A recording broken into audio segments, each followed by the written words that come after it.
এবারে full toss, আদর আজাদ ফ্লাইটটা বুঝতে পারেননি। এই বসুন্ধরা স্পোর্টস সিটি এবং সেখানেই অনুষ্ঠিত হচ্ছে। এবারে কিন্তু আবেদন এবং বোল্ড হয়ে গেছেন, আবেদন তোরা বোল্ড হয়ে গেছেন, খেলতে পারেনি ঠিক মতো, আউট হয়ে গেলেন রশান 38 বল থেকে 37 রান করে। Danger man Roshan is gone. পাভেলের আরো একটা লুপি ডেলিভারি, একেবারে গুড লেংথে, খুব বেশি সামনে করেননি, সে কারণে যেই স্লক সুইপটা খেলার চেষ্টা করেছিলেন রোশন, ব্যাটে বলে কানেকশনটা হয়নি। He was set in crease. Big blow for জেভিকো কিংস।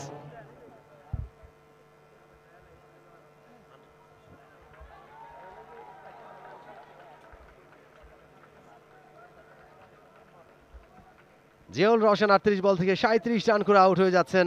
ভালো খেলছিলেন এবং একটা প্রতিরোধ হয়ে দাঁড়িয়েছেন দলের জন্য অনেকটা সময়। যখন উইকেটের পতন ঘটেছিল একেবারে শুরুর দিকেই, তখন তিনি এসে একটা প্রান্ত আগলে রেখে ভালো পার্টনারশিপ গড়েছেন, দুটা ছোট ছোট পার্টনারশিপ, এবং সেটাই মূলত বেশ কিছু রান সংগ্রহ করতে সহায়তা করেছে দলটাকে।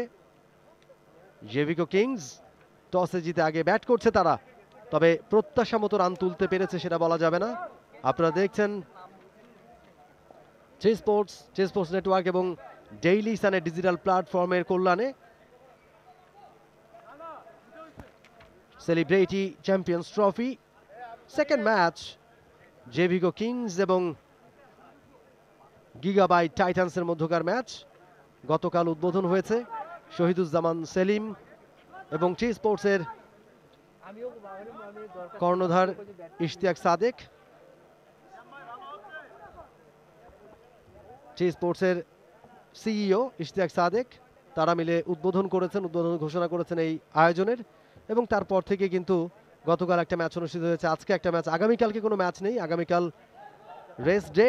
আগামী পরশু দিন দুইটা ম্যাচ, বিকেল 4টায় প্রথম ম্যাচ, 8:30টায় দ্বিতীয় ম্যাচ, রাত 8:30টায় এই বসুন্ধরা স্পোর্টস সিটির ক্রিকেট গ্রাউন্ডেই।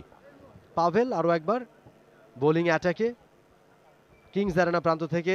নতুন ওভারের প্রথম বল, ব্যাটে বলে হয়েছে, কামরুল ভালো ফিল্ডার, দারুণ, আরও একবার ভালো চেইজ, বলটাকে থামালেন, কুড়িয়ে ফেরত পাঠালেন। 1 রানের বেশি নেওয়ার সুযোগ নেই। আদর নিউ ব্যাটার, তার ব্যাট থেকে এসে রানটা। আদর Azad left hand right hand combination, একদিকে রুসলান আছেন, he is looking good, he is well set, 9 বলে 10 রান করেছেন, তবে ভালো প্রেশার ক্রিয়েট করছেন পাভেল সিয়ামদের স্পিন দিয়ে। গিগাবাইট টাইটান্স 13তম ওভারে খেলা চলছে, 85 উইকেটে জেভিকো কিংস। পাভেল তার তৃতীয় ওভারে আছেন, 17 রান খরচ করে একটা উইকেট তার নামের পাশে। ফিল্ডার কামরুলকে বলছেন একটু সরে দাঁড়াতে, ফিল্ডিংয়ে পরিবর্তন, অফসাইডটাকে হেভি করছেন, হয়তো ওই দিকটাতেই বল করার চেষ্টা করবেন। আসেন পাভেল, অফ স্ট্যাম্পের ওপরে সোজা ব্যাটে খেলেছেন, ফিল্ডার আছে লং অফে, একটা রানই আসবে। ভালো বল পাভেলের, একেবারে জায়গা মতো বল করেছেন আজকের ম্যাচটায়, খুব বেশি লুজ ডেলিভারি করেননি, গুড লেংথ হিট করে যাচ্ছেন একের পর এক। Excellent cricket going on Bashundhara sports city, অসাধারণ এক ক্রিকেট মাঠ। এবারে ফুল টস, আদর আজাদ ফ্লাইটটা বুঝতে পারেননি, এগিয়ে আসবেন না পিছিয়ে থাকবেন, ওই ভাবনায় দ্বিধান্বিত হয়ে উইকেটটা দিয়ে আসলেন। ক্লিন বোল্ড আদর আজাদ, পাভেলের আরো একটা শিকার।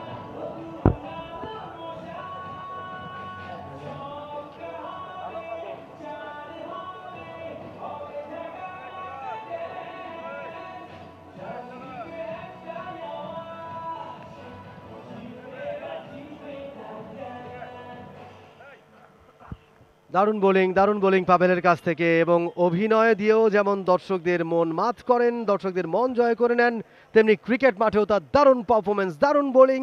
এবং এখন পর্যন্ত 2টা উইকেট তিনি পেয়ে গেছেন, 2.4 ওভার বল করে 18 রান দিয়ে দুইটা উইকেট। আদর আজাদকে প্যাভিলিয়নের পথ দেখিয়ে দিয়েছেন নিউ ব্যাটার রাজীব।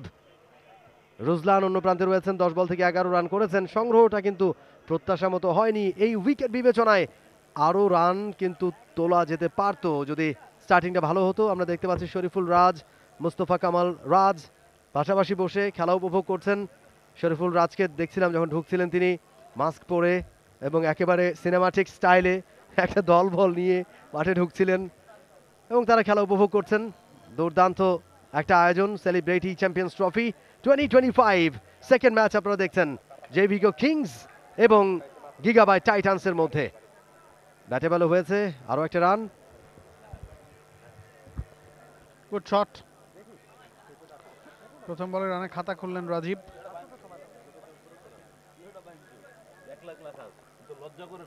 পাভেল তার শেষ বল তৃতীয় ওভারের, এবার short of the leg delivery, পেছনের পায়ে পুশ করেছেন রুজলান।